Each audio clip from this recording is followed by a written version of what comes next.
Welcome back to the channel, guys. It's good to have you guys back here to the channel. So in today's tutorial, I'm going to be showing you how to make this fascinator with a lace. I have a video already on the channel on how to make that bag, so I'm going to put the link in the description box below so you'll be able to watch how to make that shadow bag. But today I'm focusing on how to make this cap only. So without any more ado, let us proceed into our proceeding procedures. So the first thing you're going to go ahead and do is to bring out everything you need. See what I need for this project. Just look everything. So I have already cut my wire and I've already molded my fascinator. So what I'm going to go ahead and do is I'm going to trim up the excess so that I'll be able to remove it from the mold. So guys, if you don't know how to mold a fascinator, I have a video on the channel on how I molded the fascinator. I also have other tutorials of other fascinators that I've made. So I'm going to put those links in the description box below so that you'll be able to watch those tutorials and understand much more better. So guys, after trimming, the next thing is to put your wire that you've already measured and you've tied.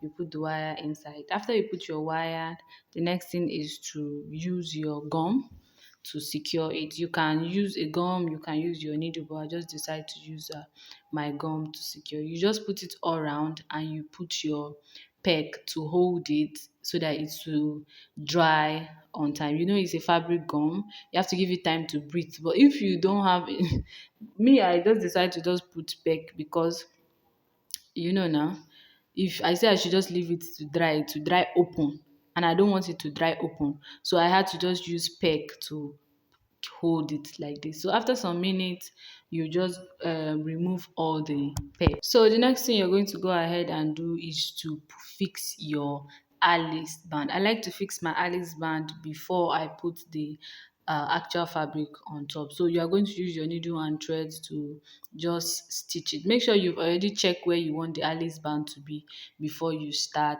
stitching. You can stitch it anyhow since you are going to cover both the bottom and the top with a fabric. If you are a returning subscriber, thank you for always coming back. Please don't forget to give me a thumbs up and also say something nice in the comment section below if you are learning something from this tutorial. So when you are done stitching, the next thing is to put the lace on top. So you know the thing has this segment, so that is where you put your gum first, then you put the lace on top, then you put your clip to make sure it have this effect. So guys, if you're just tuning in for the very first time or you've come across my channel but you've not yet subscribed, please support my channel, help me to grow. Please click on the subscribe button and also the notification bell so that you get notified whenever we post new tutorials. Please also do well to share my tutorials and also say something nice in the comment section below if you find this tutorial helpful. So after some time you remove the peg, then you now start putting gum on the remaining parts like this. You put gum like this both on the flat plate and on the bottom so that you'll be able to use your peg to hold it as well. Please make sure there's no any ruffles when you are doing this. It is very, very important. That's why it's important you do four sides first: east, west, north and south, so that you now peg the remaining side. So when you are done, you remove your peg. The next thing to do is to cut off this excess fabric.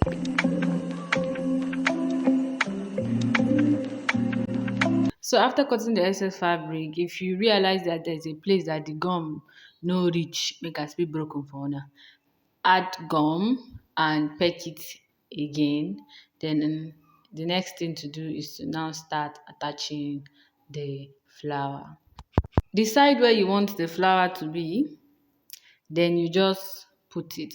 When you put it, then you start making stitch. The stitch on top should be big, but the one at the bottom, the one inside should be very, very, should be invincible. Immediately you stitch up when you pass it down, make sure you are putting it back that same place you bring it out from. The only place you are going to be extending is the top, so that you have a seamless stitch at the bottom. Then on top you use a fabric to just cover it.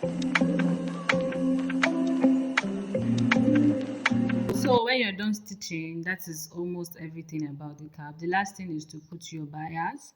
I decided to put black because you know that is where the head is going to be, so it's going to be dirty. So you put your gum and you put your bias and you put your peg to hold it in place so that it will not move. You do it all round, and that is basically everything about this tutorial. Thank you guys for tuning in once again. If this is the first time you're tuning into the channel, or you've tuned into the channel before and you've not yet subscribed, please join the family. Click on the subscribe button and also the notification bell so that you get notified whenever we post in new tutorials. And if you're a returning subscriber, thank you for always coming back. You're the best. I love you. God bless you. And see you next time on my next video. Bye.